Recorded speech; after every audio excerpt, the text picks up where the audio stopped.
I really like it. Same.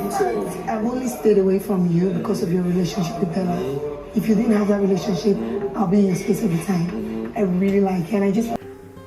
Hey guys, welcome, yes, to the Bbnaija show here on TAF TV. I am Bethy, and of course you know how it is.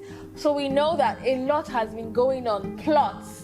I think this is the season of plots. This time around, there are people plotting here and there have been fights and chips. Plenty things have been happening. I don't even know where to start from.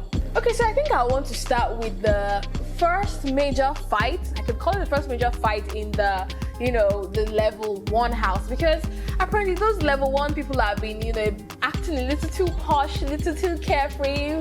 We don't fight here. We're just family. We just, cool together. Well, there has kind of been the first major altercation, the first fight, and that happened between Chichi and Adekunle. Now, then there was also that Chichi and Adekunle's fight led to another altercation between Sheggz and Doyin, and apparently it was because of the fight. So, okay, there's a lot I want to tell you. I'm just trying to, make sure that I don't forget any juicy detail, So, Chichi and Adekunle's fight, what was it about? It was apparently that Chichi is, like we should know by now, Chichi came out saying that what she does outside the house is she's an exotic dancer. Now that's a nice way to say she's a stripper. Now, not that there's anything wrong with that, but I think that has left her with a kind of she's always on the defensive now, because she knows that people will always easily want to judge her because of what she does. So she's always very quick to defend herself. She's always pro-defensive, like she doesn't want to hear anything. So she's always been saying in the house, also putting herself in that space of, hey, you guys don't want to listen to me, you don't want my voice to be heard, almost as though that maybe they are trying to, shut her out or shut her down because of her job. So it's just a similar case between her and Adekunle.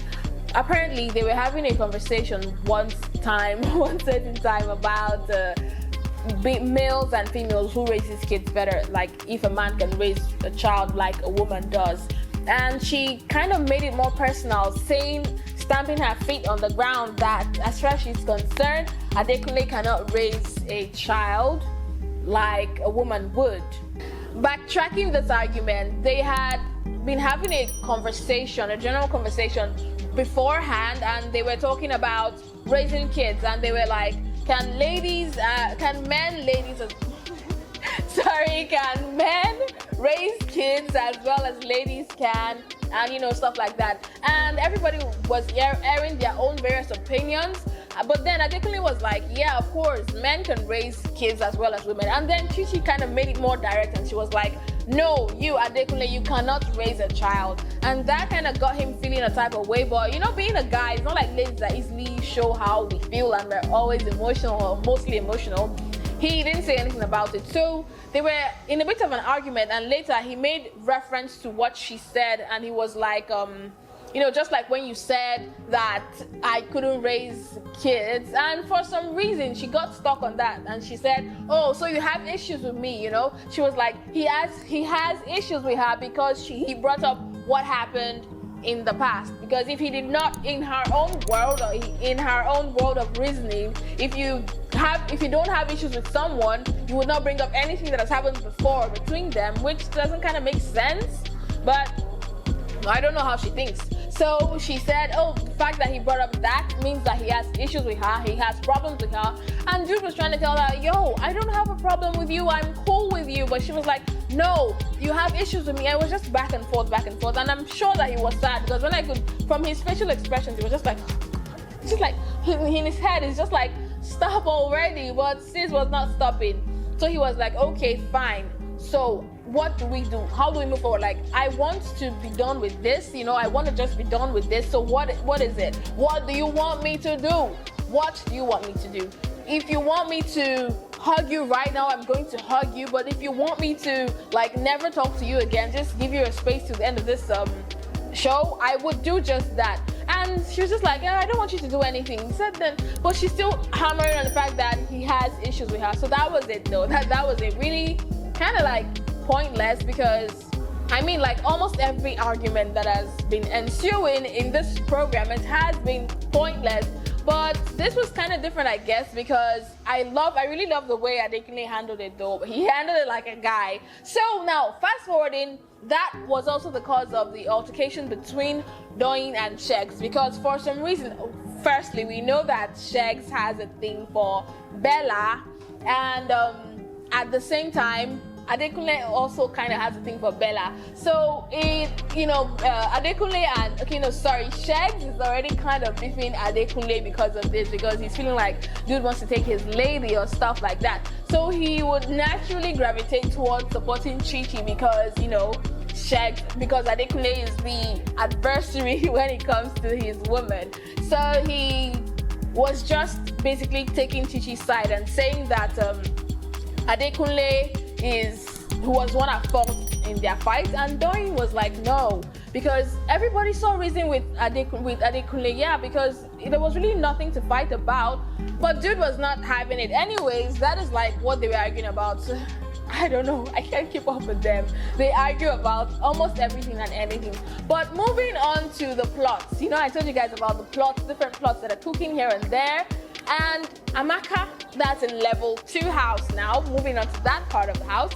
Amaka is plotting to destroy Beauty and Groovy's relationship. Now we know that Beauty and Groovy have been kind of being booed up, kind of in a way. They've not really been firm, they've been neither here nor there, but it's common knowledge that Groovy likes Beauty, and I think she likes him too because she's always marking territory. So apparently Amaka is plotting to destroy their relationship. Now you may wonder why. Okay, so this is why. So we know that Beauty and Groovy were the first people in the house, so that kind of has already made them form a kind of bond. And then I told you guys about the time where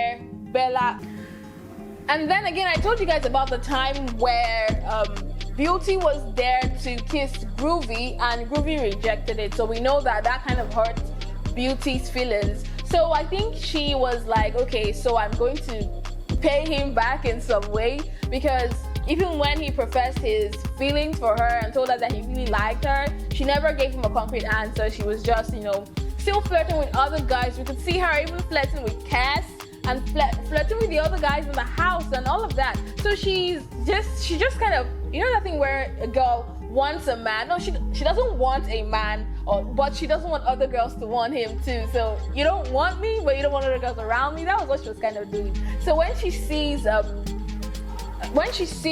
Groovy with any other lady, she immediately comes in and tries to mark territory. But then when he's alone, she doesn't want to be with him. She wants him to watch her flirt with other people. So that kind of got Amaka feeling the type of way, because she's like, this girl is not being serious. I want to make her shake. Like, I want to drag this man with her. And she was having this discussion with Christio, and Christio was just like, fueling the fire. She wasn't trying to even turn things down a little. No, girl was like, yeah, I get you, I get your point. You should do this, you should do that.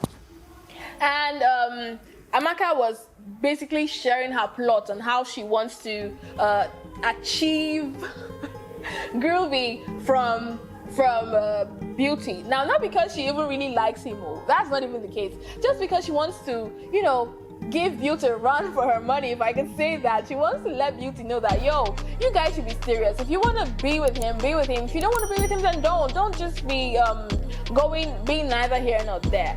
Now, when Brian saw Amaka and Christio talking about this, I guess he kind of thought that they were plotting, plotting against the level 1 housemates.